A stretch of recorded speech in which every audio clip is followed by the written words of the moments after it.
तो हेलो दोस्तों, कैसे हो आप सब लोग। आई होप सो आप सब अच्छे से होंगे।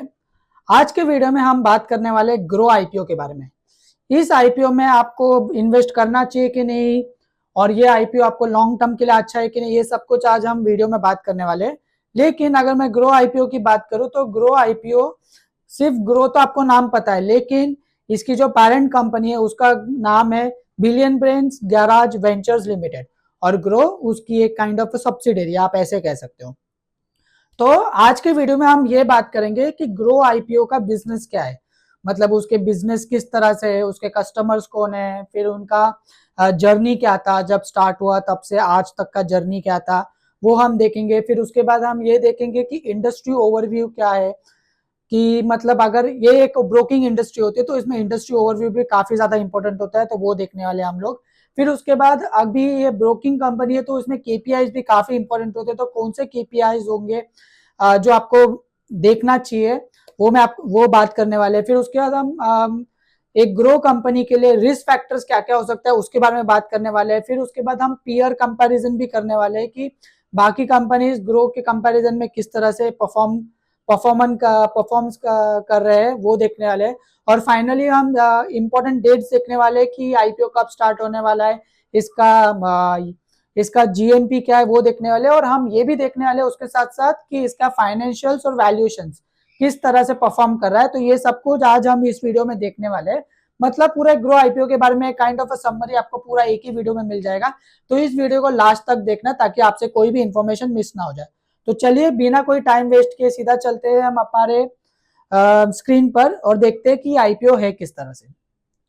तो जैसे कि आप देख सकते हो कि ये जो ग्रो आईपीओ है that is billion brains garage venture limited. उसके अगर मैं आईपीओ की बात करूं, मतलब जो ग्रो बिजनेस है, तो ग्रो बिजनेस मतलब करता क्या है वो। सो अगर आप देख सकते हो यहाँ पर, we are a direct to consumer digital investment platform that provides wealth creation opportunity to customers through multiple financial products and services. We are the India's largest and fastest growing investment platform by active users as of June 30 2025। इसका मतलब ये है कि this grow is like a digital investment platform जो wealth creation opportunities देता है consumers को। That means अगर आपको स्टॉक मार्केट में इन्वेस्ट करना है तो ग्रो एक प्लेटफॉर्म है जिसके थ्रू आप स्टॉक मार्केट में इन्वेस्ट कर सकते हो, म्यूचुअल फंड्स में इन्वेस्ट कर सकते हो, या तो फिर अगर आपकी इनकम ज्यादा है और आपको कोई वेल्थ मैनेजमेंट चाहिए तो वेल्थ क्रिएशन अपॉर्चुनिटीज भी देता है। और सबसे मेन बात अगर आप यहाँ पर देखोगे कि we are the India's largest and fastest growing investment platform by active users. अभी अगर आप कोई भी एक ऐप की बात करोगे जो ट्रेडिंग ऐप होता है, जैसे कि आप एंजल ब्रोकिंग की बात करो या तो फिर आप जीरोदा की बात करो, तो जो एक्टिव यूजर्स है सबसे ज्यादा इंपॉर्टेंट वही होता है। ऐसा ना हो कि अगर आपने एक ऐप पर अगर आपने प्रोफाइल क्रिएट किया है तो दैट मीन्स आपका हो गया। एक्टिव यूजर्स का ये मतलब होता है कि मैंने प्रोफाइल क्रिएट किया है और उसमें मैंने ट्रांजेक्शन भी किए हुए हैं, उसे बोलते हैं active user. That means at least one per transaction तो वो ऐप पे होना चाहिए। तो ये जो ग्रो आईपीओ या कंपनी है ये स्टार्ट ही हुई थी जो मैं आपको बताने वाला हूँ अभी, और तब से लेके आज तक सबसे ज्यादा एक्टिव यूजर्स इसी प्लेटफॉर्म पे। तो आप देख सकते हो कि कितना मैनीफोल्ड ग्रो हुआ है ये पर्टिकुलर कंपनी। अभी आप देख सकते हो कि अगर मैं इसके जर्नी की बात करूं और यहाँ पे अगर मैं देखूं तो आप इसके ऐप में आप किस तरह से इन्वेस्ट कर सकते हैं, दैट इज मतलब आप ग्रो में किस तरह से आप यूज कर सकते हो।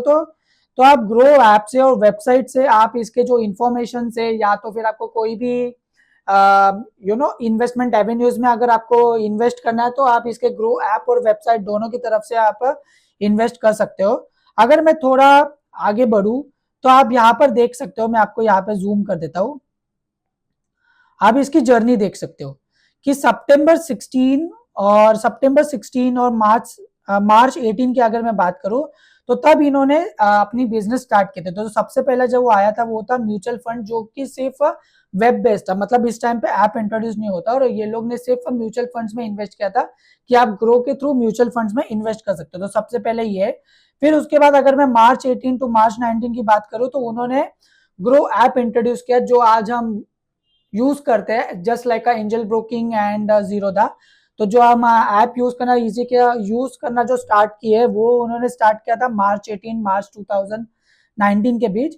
फिर उसके बाद अगर मैं देखूं मार्च 18 टू मार्च 20 के बीच, तो उन्होंने grow balance for mutual fund, मतलब ये एक ब्रोकिंग लाइसेंस उनको मिला था कि अभी आप जाकर ग्रो ऐप के थ्रू आप स्टॉक मार्केट में that is NSC and BSc में इन्वेस्ट कर सकते हो और ट्रेडिंग कर सकते हो। तो ये जो लाइसेंस था उनको मार्च 19 और मार्च 20 के बीच में मिला था। फिर उसके बाद अगर मैं मार्च 20 मार्च 21 की बात करूं, तो उन्होंने आईपीओ, फिर उसके बाद कैश इंट्राडे ये सब भी स्टार्ट हो गया था। दैट मीन्स भले उनको ब्रोकिंग लाइसेंस 1920 में मिला था, लेकिन 2021 के बीच उनका ट्रेडिंग इंट्राडे वो सब स्टार्ट हो गया था।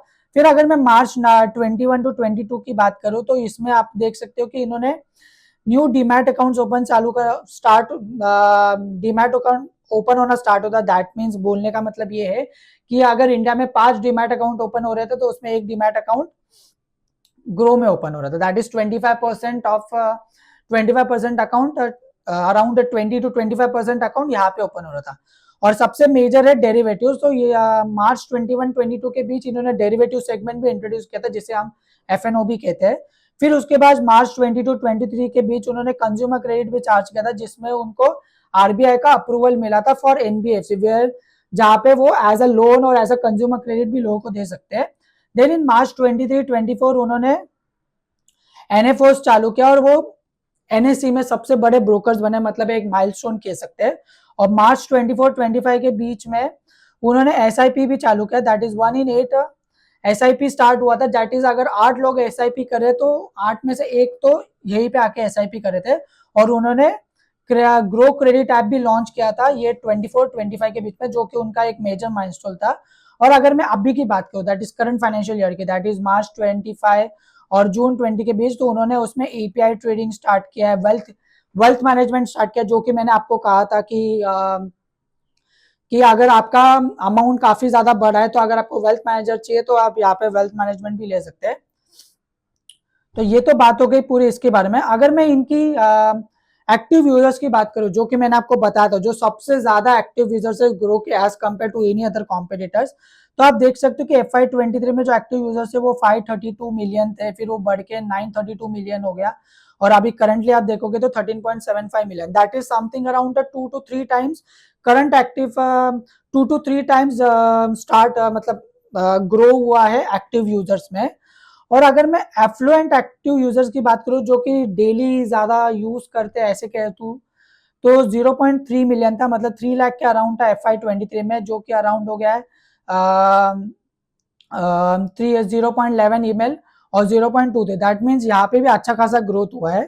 तो ये तो पूरे बिजनेस की बात हो गई। अगर आप देखोगे तो यहाँ पे ग्रोथ कस्टमर्स, दैट इज जो एक्टिव यूजर्स है और उसमें ट्रांजेक्शन कितने हुए हैं, तो जैसे कि आप देख सकते हो कि FY23 में जो एक्टिव यूजर्स थे और उसके ट्रांजेक्शन्स आप देखोगे तो काफी ज्यादा आई है।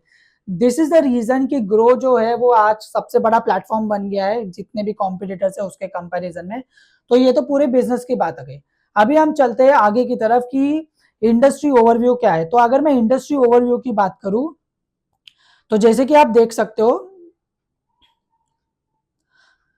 इंडिया जो इकोनॉमिक फुटप्रिंट है वो भी काफी ज्यादा ग्रो हुआ है लास्ट 10 ईयर्स में। और अगर मैं इंडिया की जीडीपी की बात करूं, तो देख जैसे कि आप यहाँ पे देख सकते हो कि यहाँ पे जो सबसे बड़ी जीडीपी है वो ऑब्वियसली यूएसए है, फिर उसके बाद चाइना है, और इंडिया अभी अभी ग्रो कर रहा है। दैट मीन्स पोटेंशियल काफी ज्यादा है कि हमारा जो इन्वेस्टमेंट एवेन्यूज है वो भी बढ़ते जाए। और अगर आप डेमोग्राफी देखोगे इंडिया की, तो इंडिया के पास has largest young population with 34% of the people belonging to age demography of 15 to 34 years. That means जो वर्किंग पॉपुलेशन जिसे हम बोलते हैं वो सबसे ज्यादा इंडिया के पास है, और ये ईयर ऑन ईयर ग्रो ही होगा। और अगर वर्किंग पॉपुलेशन ग्रो हो रहा है, तो जैसे जैसे नॉलेज बढ़ता जाएगा वैसे आपका स्टॉक मार्केट में इन्वेस्टमेंट भी बढ़ता जाएगा, जो कि आप कह सकते हो कि ग्रो का जो कस्टमर बेस है वो भी ईयर ऑन ईयर बढ़ता जाएगा। तो ये तो हो गई इंडस्ट्री के बारे में। अगर मैं अभी थोड़ा आगे बढ़ू फाइनेंशियल्स के बारे में, अगर मैं अभी फाइनेंशियल्स की बात करूं, ग्रो के फाइनेंशियल्स की बात करूं, तो आप जैसे कि देख सकते हो यहाँ पर मैं आपको अभी सिर्फ एक बैलेंस शीट के पॉइंट ऑफ व्यू से बता रहा हूं। तो जैसे कि आप देख सकते हो कि मार्च 2023 में अगर मैं असेट्स की बात करूं, तो असेट्स 4800 था, जो कि 2 टाइम्स ग्रो होके 2024 में 8000 करोड़ हो गया। और वही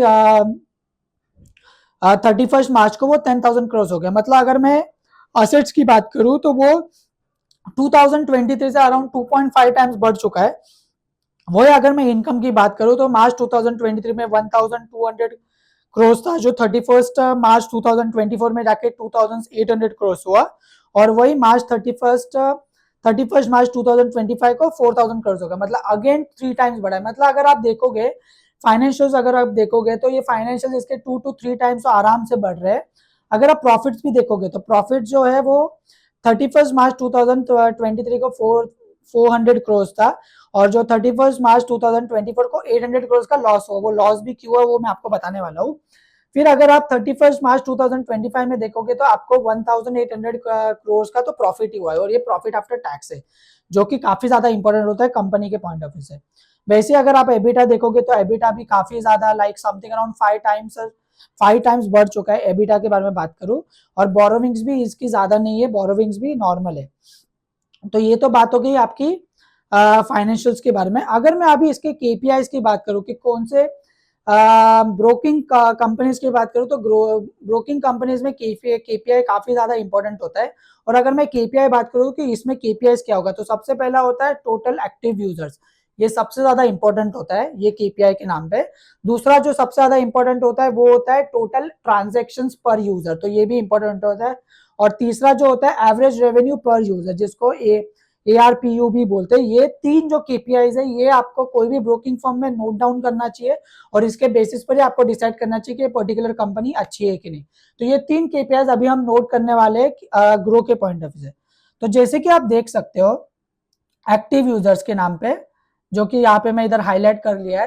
तो एक्टिव यूजर्स आप देखोगे तो मार्च 2023 में वो 5.36 था, मतलब 5 मिलियन था, जो कि 2024 में वो 9 मिलियन हो गया है। और वही 2025 में वो 14 मिलियन हो गए। मतलब अराउंड 3 टाइम्स अगर आप देखोगे तो एक्टिव यूजर्स बढ़ गया है, जो कि उन्होंने स्टार्टिंग में मैंने आपको कहा था बिजनेस ओवरव्यू में कि ग्रो जो है वो एनएससी में सबसे बड़ा कंपनी है जिसके सबसे ज्यादा एक्टिव यूजर्स, तो आप ये देख भी सकते हो।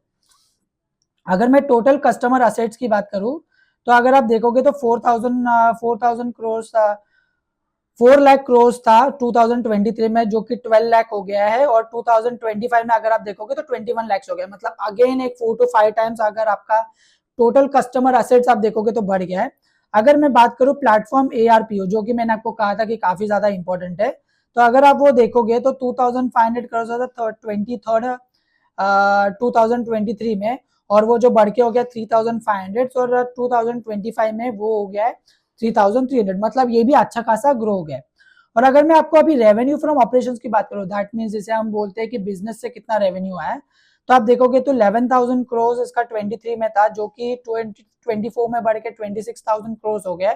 और वही 25 में 39,000 करोड़ हो गया। और अभी अगर मैं जून की बात करूं तो 9,000 करोड़ ऑलरेडी हो गया। मतलब रेवेन्यू फ्रॉम ऑपरेशंस जो है इस कंपनी की वो भी काफी ज्यादा हेल्दी है। मतलब इन शॉर्ट अगर मैं आपको केपीआईज या तो फाइनेंशियल जिसकी भी बात करूं, हर चीज उसका 2 to 3 टाइम्स 5 टाइम्स बढ़ गया है। तो अगर मैं आगे की बात करूं एबिटा के बारे में, एबिटा आप देखोगे तो एबिटा भी इसका 3,900 करोड़ से ये लॉस हुआ था। ये आपको मैं बताता हूँ कि लॉस क्यों हुआ था। फिर उसके बाद ये मार्च 2025 में 23,000 करोड़ हो गए। मतलब एबिटा भी काफी ज्यादा हेल्दी दिखा रहा है। दैट मीन्स अगर मैं केपीआई के पॉइंट ऑफ व्यू से बात करूं तो केपीआई भी इस कंपनी की काफी ज्यादा अच्छी है, ये मैं कह सकता हूं। अभी मूविंग अहेड, अगर मैं इस कंपनी के रिस्क फैक्टर्स की बात करूं, जो कि आपको कोई भी कंपनी में इन्वेस्ट करने से पहले आपको रिस्क फैक्टर्स देखना काफी ज्यादा इंपॉर्टेंट है। तो अगर मैं रिस्क फैक्टर्स की बात करूं तो सबसे बड़ा जो रिस्क फैक्टर है ये है एनी डाउनटर्न और disruption of financial market which are affected by general economy policy and market condition in India globally may have a material adverse effect on our business। अभी आप देखोगे अगर मैं लास्ट 1 ईयर की बात करूं निफ्टी ने, तो निफ्टी ने सितंबर के पॉइंट ऑफ से अगर मैं देखूं तो लास्ट सितंबर टू टिल दिस सितंबर निफ्टी ने नेगेटिव रिटर्न्स दिया है। अगर मार्केट में मूवमेंट ही ना हो और पूरा जो फाइनेंशियल से और इकोनॉमी अगर वो थोड़ा डल हो जाए तो ये जो कंपनी है ग्रो कंपनी उसमें ज्यादा इफेक्ट हो सकता है, क्योंकि ये आपके फाइनेंशियल मार्केट्स पे डिपेंड करता है। तो अगर कुछ भी इकोनॉमी डाउनटर्न या फाइनेंशियल डाउनटर्न आया तो ये कंपनी को ज्यादा इफेक्ट होगा। ये तो मेजर एक रिस्क फैक्टर कह सकते हैं कोई भी ब्रोकिंग कंपनी के लिए। तो ये सबसे पहला रिस्क फैक्टर है जो आपको नोट डाउन करना चाहिए। सेकंड रिस्क फैक्टर जो है वो uninterrupted access to our technology platform is essential to our business. System failures and interruption could adversely affect the availability or performance of our website, mobile application, or platform, and thereby adversely impact our business, financial conditions, and results of operation. अभी अगर मैंने आपको starting में जो मैंने आपको कहा था कि ये एक टेक फर्म है जो कि टेक ब्रोकिंग मतलब फिनटेक कंपनी है, तो इन्होंने सॉफ्टवेयर्स में टेक्नोलॉजी में काफी ज्यादा इन्वेस्टमेंट किया है, जो कि यहाँ पे टेबल्स पे भी देख सकते हो। तो अगर आप देखोगे कि सॉफ्टवेयर्स में इनका इन्वेस्टमेंट है मार्च 2023 में 1300 करोड़ का, जो 24 में 2600 करोड़ हो गया है, और 2025 की बात करूं तो 4400 करोड़ हो गया। अगर आप देखोगे तो परसेंटेज वाइज तो सॉफ्टवेयर सर्वर टेक्नोलॉजिकल एक्सपेंसेस ही इनका अप्रोक्सीमेटली 27 to 28% है टोटल एक्सपेंसेस का। दैट मीन्स आप देख सकते हो कि टेक्नोलॉजी और सॉफ्टवेयर में कितना ज्यादा डिपेंडेंस है। तो अगर टेक्नोलॉजी और सॉफ्टवेयर में अगर कुछ भी डाउन टर्न आ गया तो इनके बिजनेस में अफेक्ट हो सकता है। अगर मैं तीसरा बात करूं कि थर्ड रिस्क जो है, we derived 84 to 79% of our revenue from operation from our broking services and fiscal year 2025 and 3 months ended. Any downturn in customer willing to use broking services could have adverse impact. तो जैसे कि मैंने आपको कहा था कि ये तो एक ब्रोकिंग कंपनी है, तो ब्रोकिंग का मैक्सिमम जो रेवेन्यू दैट इज आप यहाँ पे देख सकते हो 84% of the revenue is coming from the broking. तो अगर मार्केट में मूवमेंट ही नहीं होगा और मार्केट में कुछ हो ही नहीं रहा है, तो आप देख सकते हो कि ब्रोकिंग जो ब्रोकरेज मिलता है वो ब्रोकरेज कम हो जाएगा। तो जिसके वजह से ये जो जो इनकी बिजनेस है वो बिजनेस पे इम्पैक्ट हो सकता है। तो ये भी एक मेजर रिस्क फैक्टर है जो कि आपको ध्यान में रखना चाहिए। अगर मैं फोर्थ बात करूं that is changing laws and rules and regulations में adversely affect our business prospect and result of operation. जैसे कि मैंने आपको कहा था कि फाइनेंशियल ये इकोनॉमी और फाइनेंशियल पे डिपेंड करता है, और कोई भी रूल्स चेंजेस होगा, जैसे कि रिसेंटली सेबी ने जो इंट्राडे पे काफी जो मार्जिन रिक्वायरमेंट है वो काफी ज्यादा बढ़ा दिया है, जिसके वजह से जो लिक्विडिटी है ट्रेडिंग मार्केट में मतलब एफएनओ मार्केट में वो ज्यादा कम हो गया। तो अगर ऐसे कुछ चेंजेस अगर रूल्स में चेंजेस होते हैं तो ये इनको भी अफेक्ट हो सकता है। तो यही एक फोर्थ रिस्क है। और एक फाइनल रिस्क अगर मैं बताऊं तो our success depends on our ability to acquire and retain customers on our platform. Any failure to do so could have an adverse impact on our operation, financial conditions and result of operation. तो जैसे कि मैंने आपको कहा था कि सिर्फ log in करना, कोई भी पर्टिकुलर ऐप में रजिस्टर करना, उससे हमें इनकम नहीं होता, उसमें एक्टिव यूजर्स होने चाहिए जो कि जो जो ट्रांजैक्शन करे, तब जाके वो ब्रोकरेज कंपनी को मतलब ये फर्म को इनकम होता है।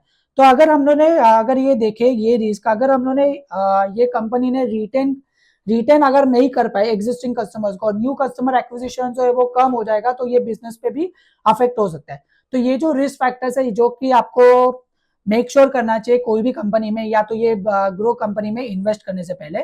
तो चलिए आगे चलते हैं अभी पीयर कंपैरिजन के बारे में। अभी तो मैंने पूरे कंपनी के बारे में बात कर दिया, अभी पीयर्स किस तरह से परफॉर्म करे, और अगर मैं बात करूं कि ग्रो पीयर्स के कंपैरिजन में किस तरह से, तो वो बात करते हैं। तो जैसे कि आप देख सकते हो कि डोमेस्टिक पीयर्स जो है Angel, Motilal Oswal, Nuvama wealth management, Prudent, ये है डोमेस्टिक पीयर्स। और अगर मैं ग्लोबल पीयर्स की बात करूं तो Robinhood market, interactive broker group and Nordnet. तो ये दोनों के कंपैरिजन दिखाया है। तो अगर मैं पीयर कंपैरिजन के बारे में बात करूं तो रेवेन्यू आप देख सकते हो कि जो ग्रो की रेवेन्यू है वो है 39,000 करोड़ का, और जो इसमें एंजल का है वो 52,000 करोड़ है। सिर्फ ऑपरेशंस की मैं बात कर रहा हूँ।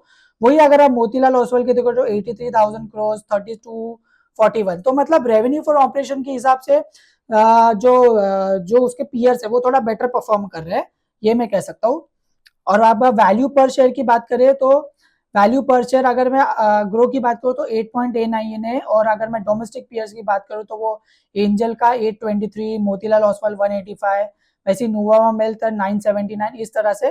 तो ये पीयर कंपैरिजन आप देख सकते हो कि रेवेन्यू के नाम पे जो ग्रो है थोड़ा कम है, लेकिन वो अभी काफी ज्यादा ग्रो कर रहा है, और उसके एक्टिव यूजर सबसे ज्यादा है, जो मैंने आपको स्टार्टिंग में ही कहा था। और अगर मैं फाइनेंशियल्स की बात करूं तो और अगर मैं आपको फाइनेंशियल्स की बात करूं तो अगर मैं इसे फाइनेंशियल्स के वैल्यूएशंस के पॉइंट ऑफ व्यू से बात करूं तो आप देख सकते हो कि जो कि मैंने आपको ऑलरेडी बताया था। अभी अगर मैं आगे बात करूं कि इसका जो ग्रे मार्केट है, ग्रे मार्केट कितना है, जो मैंने आपको बताया था कि ग्रे मार्केट भी काफी ज्यादा इंपॉर्टेंट है, क्योंकि हमें ग्रे मार्केट भी देखना है।